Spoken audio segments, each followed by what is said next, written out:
నమస్తే అండి. హైదరాబాద్లో నిన్న మొన్నటి వరకు హడావుడి జరిగినటువంటి హైడ్రా మీరు చూసే ఉంటారు టీవీలోని పేపర్లోనూ సంచలనం లాగా. ఈ రేవంత్ రెడ్డి గారు ఏం చేసినా సరే ఈ మధ్య సంచలనం అయిపోతుంది. ఈ హైడ్రా కూడా అలా అయిపోయింది. అసలు ఈ హైడ్రా మీద మీ అభిప్రాయం ఏంటి? సార్, హైడ్రా తీసుకొచ్చిన ఉద్దేశం అది నిజంగా సక్రమమే ఉండొచ్చు, కానీ హైడ్రా చేస్తున్న పని విధానం మాత్రం 100% అభ్యంతరకరం. ఎందుకంటే హైదరాబాద్ డిజాస్టర్ మేనేజ్మెంట్ అనే పేరుతోటి, హైదరాబాద్ సహజ వనరులను కాపాడాలనే ఒక పేరుతోటి వీళ్ళు చేస్తున్న మొత్తం కేవలం పేద ప్రజల ఇల్లే కూలగొడుతున్నారు. నిజంగా ఈరోజు మన ఉస్మాన్ సాగర్, హిమాయత్ సాగర్ వాటి FTL పరిధిలో చూసినట్టయితే ఒక పొంగులేటి శ్రీనివాస్ రెడ్డి వాళ్ళ బ్రదర్స్ ఇల్లు ఉన్నాయి. తర్వాత పట్నం మహేందర్ రెడ్డి, తర్వాత తిరుపతి రెడ్డి, ఇప్పుడు మనం ఏదైతే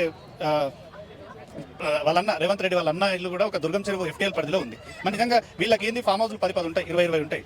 వానికి ఒక ఇల్లు కూలగొట్టినా ఇంకో ఇంట్లో బతుకుతాడు. కానీ పేద ప్రజలు నిజంగా ఎక్కడి నుంచో దూరం నుంచి పొట్ట చేత పట్టుకుని హైదరాబాద్ వచ్చినటువంటి ప్రజల యొక్క ఇండ్లు వాళ్ళు కష్టపడి కట్టుకున్నటువంటి ఇల్లు. ఇక చిన్న చిన్న ఉద్యోగాలు చేసుకునేటోళ్ళు మంత్లీ వాయిదాలు వానికి ఒక 20,000 జీతం వస్తాలో 15,000 EMI పెట్టుకున్నటువంటి ఇల్లు. మళ్ళీ వాళ్ళకి పర్మిషన్ ఇచ్చింది గవర్నమెంట్లే. ఆ గవర్నమెంట్ అంటే ఒకటే గవర్నమెంట్, కేసీఆర్ గవర్నమెంట్ కావచ్చు, కాంగ్రెస్ గవర్నమెంట్ కావచ్చు, గతంలో చేసిన ప్రభుత్వాలే వీళ్ళకు వాటి ఇళ్ళకి పర్మిషన్ ఇస్తే వాళ్ళు EMIలు కట్టుకుంటున్నారు. ఈరోజు అట్లాంటి ఇల్లు ఇప్పుడు కూలగొడితే వాళ్ళు అసలు ఇంకా బ్యాంకు లోన్ కూడా రద్దయిపోయే పరిస్థితి లేదు. వాళ్ళు ఇల్లు లేకుండా వాడు బ్యాంకు లోన్ మాత్రం కట్టాల్సిందే.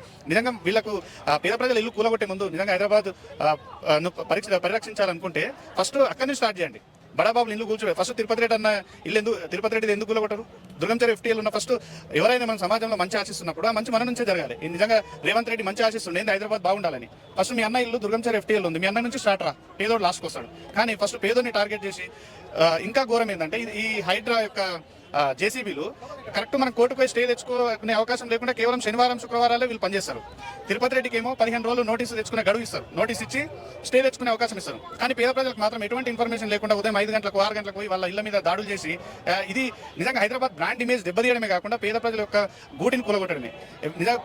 అట్లాంటి ఇళ్లలో రాజకీయ నాయకులు బ్రతికితే తెలుస్తుంది. ఏ ఒక్కడు కూడా మూసి పక్కన బ్రతకాలని కోరుకోడు. కారణం ఏంది? వాళ్ళకు పుట్టకూటి లేక ఇక్కడ వచ్చి బతుకుతున్నారు. వాళ్ళ పుట్టకూటి కొట్టే పరిస్థితి హైడ్రాకి మంచిది కాదు. ఇంకా ఘోరం సిగ్గుచేట అనిపించే విషయం ఏంటంటే పాపం హైడ్రా అధికారి రంగనాథ్ సార్ ఆయన స్టేట్మెంట్లు చూస్తుంటే రోజు బాధ అనిపిస్తుంది. ఒకనాడేమో హైడ్రా మేము పేదల జోలికి పోమంటాడు, రెండో రోజేమో ఎవరిని ఉపేక్షించమంటాడు, మూడో నాడేమో కాంగ్రెస్ పార్టీ అధికారం వచ్చిన తర్వాత ఉన్నోళ్ళే కూలగొడతామంటాడు. అసలు ఒక్కటి కూడా ఒక పొంతన లేని స్టేట్మెంట్లు రంగనాథ్ సార్వి. పాప ఆయన పొలిటికల్ సిస్టంలో ఆయన భాగస్వామి, ఒక IPS అధికారి ఉండి ఒక CCR ఆఫీసర్గా పేరుంది ఆయనకు. ఆయన ఈ దీంట్లో ఆయన పేరు ఖరాబ్ చేసుకోవడం మాకు కూడా కరెక్ట్ కాదనిపిస్తుంది. ఇందా ఒక మంచి మాట అన్నారు, హైదరాబాద్ బ్రాండ్ ఇమేజ్ దెబ్బతీసే విధంగా ఉంది అన్నారు. ఓకే, ఇది పక్కన పెడితే అసలు హైడ్రా వలన హైదరాబాద్ లో ఉన్న land market, real estate market పడిపోయిందనేది ఒక వాదం ఉంది. ఇప్పుడు మీరు ఏమంటారు? ఖచ్చితంగా ఒక్కటి మాత్రం మనం క్లియర్ గా చూడొచ్చు. ఇంతకుముందు హైడ్రా లేకముందు లేక్ వ్యూ పేరుతోటి చాలా అపార్ట్మెంట్లో వాటికి డిమాండ్ ఎక్కువ ఉంటుండే. ఎందుకంటే ఎవరైనా తన ఇల్లు ఒక మంచి వ్యూ పాయింట్ కావాలని కోరుకుంటారు, వాటికి బాగా డిమాండ్ ఉంటుండే. కానీ ఈ రోజు మనం ఒక్కోసారి చూస్తుంటే, నేను మొన్న ఒక బ్రోచర్ చూసిన, ఒక అపార్ట్మెంట్ దాదాపు 70 లక్షల అపార్ట్మెంట్ వాడు 70 లక్షల ప్రైస్ కట్ చేసి 30 లక్షలకే పెట్టే పరిస్థితి ఉంది.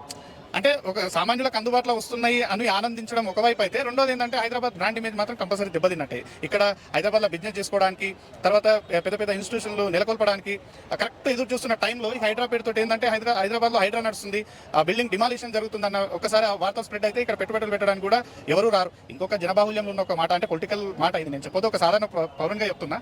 ఇక్కడ వాళ్ళ గురువు అక్కడ చంద్రబాబు నాయుడు అక్కడ ఆంధ్రాలో అధికారంలోకి వచ్చిండు, ఇప్పుడు అక్కడ అమరావతి ఆల్లేదు చూడలేదు. కాబట్టి ఇక్కడ హైదరాబాద్ ఇమేజ్ దెబ్బతింటే ఇక్కడ వచ్చే పరిశ్రమలన్నీ అటువైపు మళ్లించే కుట్ర జరుగుతుంది అనేది ఒక రకమైన, అది అంటే మనం చెప్పాలా వద్దా కానీ అట్లా ప్రచారం అయితే జరుగుతుంది. Okay, thank you.